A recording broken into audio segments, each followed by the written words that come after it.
Hello, my name is Brian Baber, and I'm here to talk with you a little bit about buying a home and paying cash versus financing it.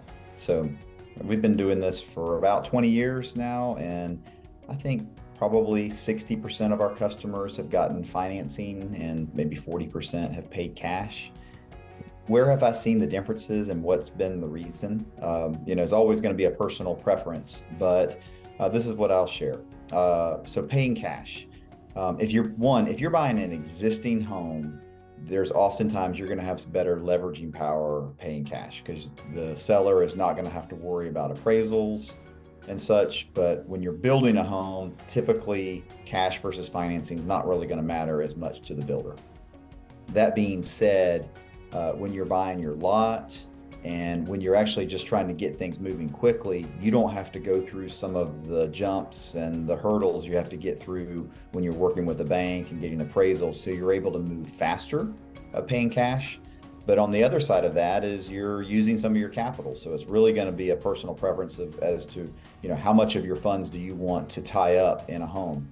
Now, there is something to be said about paying cash for something and not having any debt. And I know a lot of folks try to get there, and their home is generally one of the last things that cross that finish line, but it's a good feeling when it does. On the other side, if you're going to get financing, that also frees up your cash. So you have some more flexibility with your finances. And, one of the things to take into consideration is, where are interest rates now? And again, this year they've gone up and up and up, and now they've, started to go back down again. But when you look at it as a long-term approach, you zoom out on any interest rate, chart, you'll see they're just going to go up and down. So financing or refinancing at different points in time could make more sense for you. But one of the things to consider is the interest that you're paying.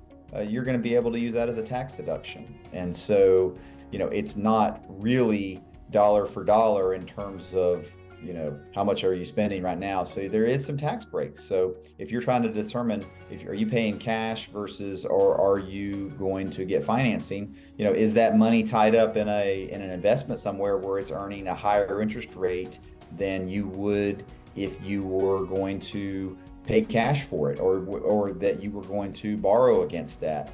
So if you're paying 6%, but you could earn 9% or 10%, plus taking into consideration being able to get the tax deduction on your homeowner interest, you just have to weigh all those things into play. And that's one of the things I'm happy to talk with our customers about, what makes sense, but it's generally going to be a personal preference. And, at the end of the day, I will say this, I've never had anybody say that they wish they had waited longer to build their dream home.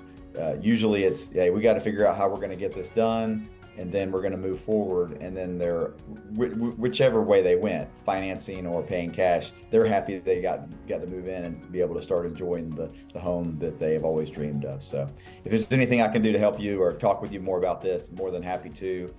You guys have a great day.